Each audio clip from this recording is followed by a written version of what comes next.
Aleluia.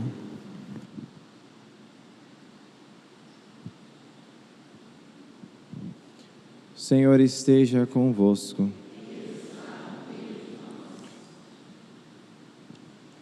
Proclamação do Evangelho de Jesus Cristo segundo Lucas.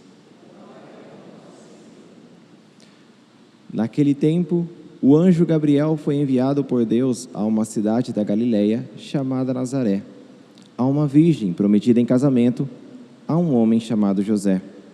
Ele era descendente de Davi e o nome da virgem era Maria. O anjo entrou onde ela estava e disse: Alegra-te, cheia de graça, o Senhor está contigo.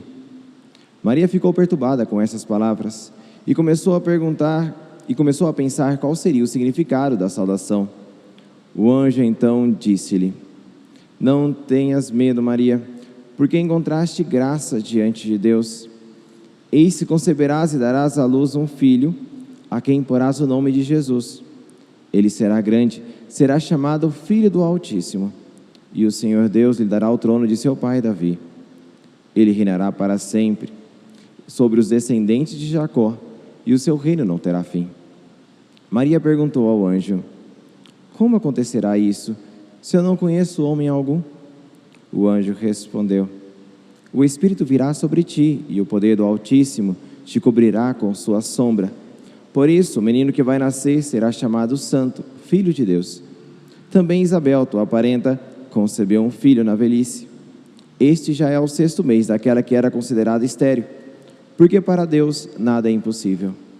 Maria então disse: Eis aqui a serva do Senhor, faça-se em mim segundo a tua palavra.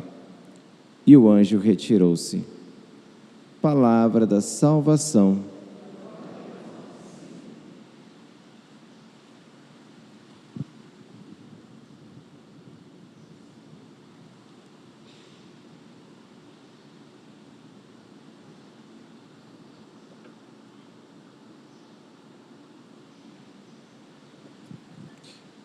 Meus queridos irmãos, neste dia em que nós celebramos a memória de Nossa Senhora sob o título de Rainha, nós queremos meditar sobre 3 realidades que nos ajudam então um pouco a entender o que Deus deseja de nós e entender um pouquinho mais sobre esse mistério de hoje, de Nossa Senhora como Rainha.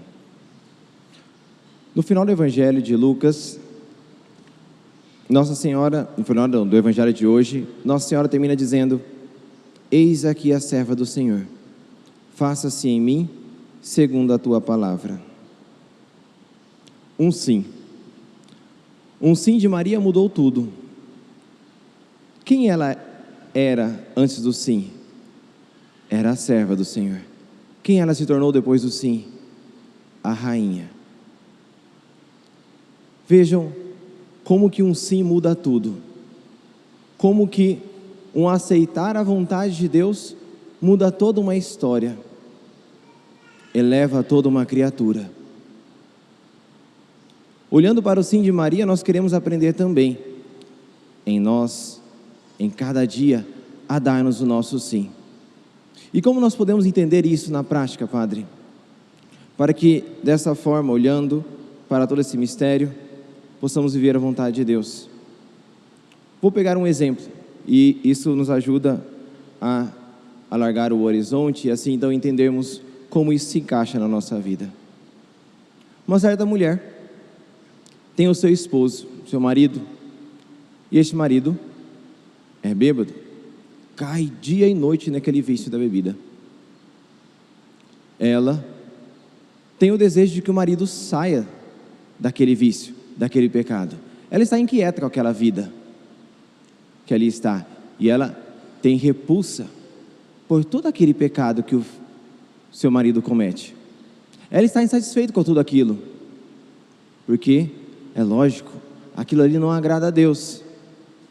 Só que naquela repulsa do marido, melhor dizendo, de tudo aquilo que o marido faz, ela sem perceber, acaba também jogando, como diz o ditado, né? Joga a água com o bebê junto, é assim que fala, né? A bacia com o bebê, eu não lembro agora como é que é o ditado.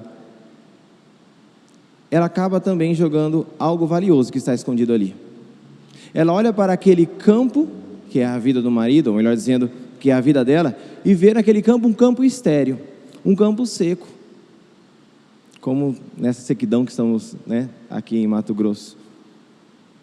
Só que ao desprezar aquele campo, ela acaba se esquecendo e despreza também um tesouro escondido naquele campo. Que tesouro é esse? O caminho que Deus escolheu para ela. Em nós, a grande dificuldade nossa, muitas vezes, é que nós enxergamos como deveria ser, mas não enxergamos que o que acontece agora, há ali um querer de Deus, para a nossa santificação, para a nossa salvação. Pegando o exemplo dessa mulher que eu acabei de citar, insatisfeita com o marido, com a vida do marido, como seria diferente se ela rezasse assim: eu te louvo, Senhor, pela vida do meu marido.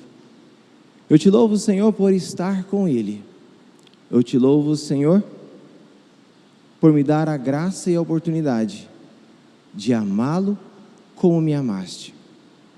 Como diz na Sagrada Escritura, eis o amor de Deus, a prova de que Deus nos ama. Quando ainda éramos pecadores, o Senhor deu a vida por nós. O Senhor me dá a graça de amá-lo como o Senhor me amou. Te louvo, Senhor, porque agora está claro que aqui se esconde o meu caminho do céu. Sim, não desejo que o meu marido continue assim, mas eu amo, Senhor, o caminho que o Senhor escolheu para mim. Eis aqui a serva do Senhor, faça em mim segundo a tua palavra. Quando nós enxergamos o querer e a vontade de Deus nas cruzes do dia a dia, tudo muda. É fato que há em nós a insatisfação por olharmos o pecado presente, por olharmos a miséria presente, por não vermos o reino de Deus ali presente. Mas tomemos muito cuidado, peçamos a Deus que aumente a nossa fé, para enxergarmos o tesouro escondido naquele campo que é a nossa vida, onde muitas vezes se apresenta como um campo seco, mas aos olhos da fé que vê além, vê o que está escondido, vê o tesouro oculto. Que o sim de Maria então ajude no nosso sim. Este é o primeiro pensamento. Ao olharmos para como tudo mudou naquela serva, quando disse sim e se tornou rainha, o Senhor nos mostra como tudo muda quando nós damos o nosso sim como ela. O segundo pensamento é tirado o salmo de hoje. No final diz assim: levanta da poeira o indigente, do lixo ele retira o pobrezinho, para fazê-lo assentar-se com os nobres de seu povo. No livro de Esther, sempre quando nós olhamos aqui, é uma coisa que nos ajuda na catequese, quando nós olhamos as santas mulheres do Antigo Testamento, nós vemos ali algo que Deus quer nos ensinar a respeito de Nossa Senhora. Então, olhando para Esther, nós podemos entender um pouquinho mais sobre a missão de Nossa Senhora. Ainda mais porque Esther foi rainha, e estamos hoje celebrando Nossa Senhora como rainha.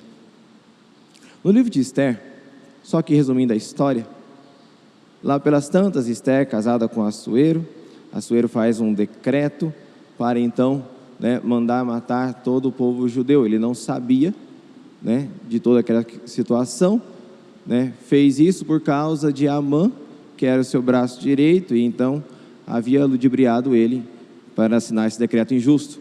Mardoqueu, que era tio de Esther, se põe na praça da cidade, enche de cinzas, de pó, podemos dizer aqui de sujeira, de poeira, e faz penitência.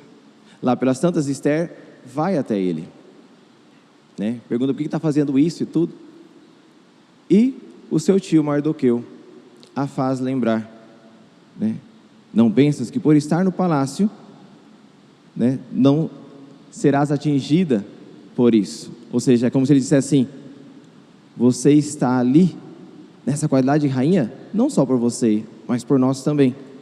Você foi colocado ali não somente por você, mas por nós também. E isso ele comprova quando ele termina a frase, ele dizendo assim: quem sabe não foi por este momento que o Senhor te colocou onde você está. É mais ou menos assim que ele diz. Procura lá depois, Esther capítulo 4, se não me engano. Esther então compreende que ela se tornou rainha não por ela, mas pelo povo. Não por qualidades dela, mas por Deus olhar o seu povo. Então escolhe um representante, alguém para ser o seu instrumento em meio ao povo. Ela compreende a missão e começa a rezar, e pede que Mardoqueu avise os outros judeus, para então todos eles rezarem, e assim, dessa forma, conseguirem mudar a situação. Ela faz penitência, jejuns, orações, antes de se encontrar com o rei.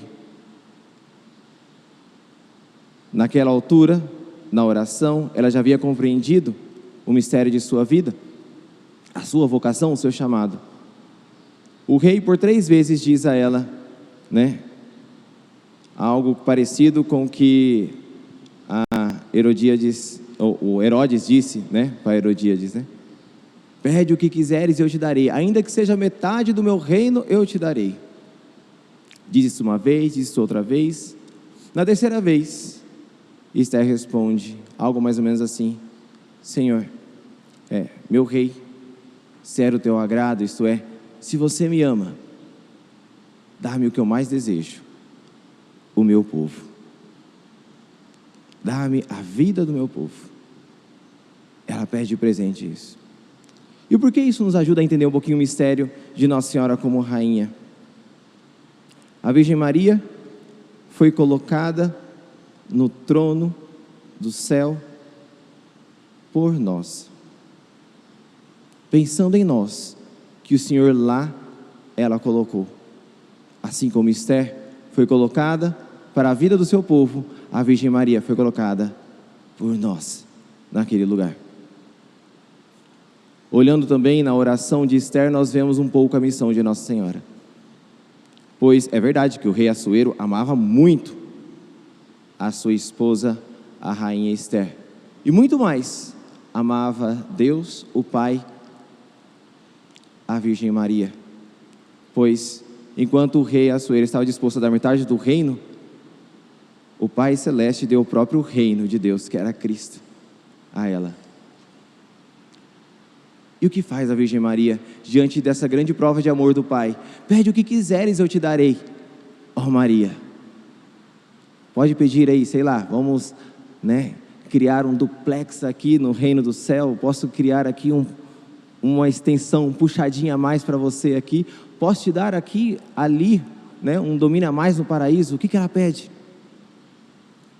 Dá a minha vida do meu povo, dê para mim o meu povo, dê para mim a estes pobres pecadores.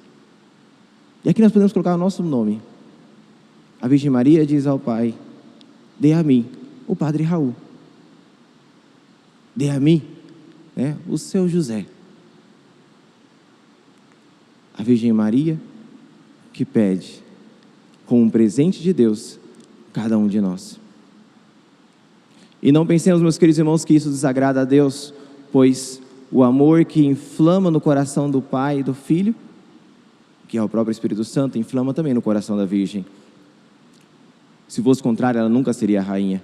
Tem um episódio, por exemplo, no 2 Crônicas, onde o rei Asa, se não me engano, querendo ser fiel à lei de Deus, ele chega inclusive de tirar o reinado de sua mãe, porque ela estava adorando os ídolos.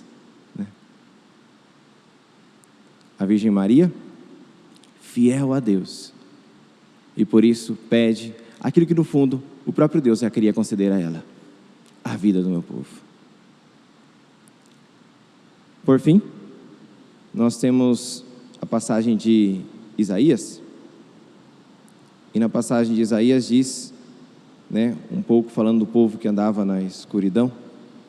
E eu lembro de uma história que está presente na legenda franciscana. Essa história fala a respeito de 2 freizinhos que iam fazer um grande uma grande homenagem a Nossa Senhora numa festa que havia ela, e eles fariam a peregrinação até uma cidade próxima, onde tinha um santuário muito famoso de Nossa Senhora, lá na Itália. E eram freizinhos, eram pobres, né? Então pegaram ali apenas, né, as coisinhas mais simples que dava para pegar numa sacolinha e foram a caminho. Era mais ou menos um dia de viagem. Só que como eles acabaram tendo um pouco de dificuldade no caminho, foi anoitecendo, os bosques foram ficando escuros, e ali então eles teriam que pousar no meio da noite, né? O coração deles encheu de temor, pois a escuridão do bosque, a esta escuridão do bosque juntava-se também o uivo dos lobos. E eles começaram a apressar o passo para tentar encontrar um lugar seguro, e aos poucos o céu ia escurecendo, a vista ia escurecendo, porque não conseguia enxergar mais nada, e os uivos dos lobos cada vez mais se aproximando, né? Os olhos brilhantes ali ao longo da relva aumentavam ainda mais o temor deles. E por graça de Deus, lá no meio daquele bosque eles encontram uma casa, e batem desesperados na casa. Aparece o servo, né, da casa. Eles não dizem: olha, pelo amor de Deus, deixa a gente entrar aqui, porque os lobos ali estão correndo e a gente está com medo, né? E espera aí que eu vou falar com a dona da casa. Falou com a dona da casa autorizou, eles foram lá então, um lugar muito aconchegante, conversaram a noite toda sobre Deus, sobre a Virgem Maria com aquela dona da casa, muito bem acolhidos foram por ela. No final da conversa, já amanhecendo, no outro dia, ela pergunta: vocês estão indo para onde? Ah, nós estamos indo lá para o santuário de Nossa Senhora, o santuário tal. Ah, que legal, eu conheço o padre de lá. Entrega essa carta para ele, para mim, fazer um favor. Né? Tem umas coisas que eu queria dizer para ele. Ah, tá bom, então, eu entrego. Então eles pegaram a carta, foram felizes, louvando a Deus, que tão providente que fora, né, que não deixou que eles passassem a noite naquela escuridão. Lá pelas tantas, ele olha a carta, não tem o nome da pessoa, fala: oh, esquecemos de perguntar o nome dela, a conversa estava tão boa que nem perguntamos como é que é o nome da dona. Voltam lá os dois freizinhos para casa. Quando eles chegam lá no bosque, naquele local, nada encontram. Eles então resolvem abrir o bilhete. E qual não foi a surpresa deles? Que na verdade o bilhete não ia endereçado ao padre, mas endereçado a eles mesmos. E dizia assim: meus filhinhos, não importa quão escuros sejam os bosques, quão ferozes sejam as feras, vocês sempre terão a mim. Que neste dia, meus queridos irmãos, onde celebramos Nossa Senhora como Rainha, elevada aos céus por amor a nós, peçamos a ela que no seu sim sustente o nosso sim. Seja louvado nosso Senhor Jesus Cristo.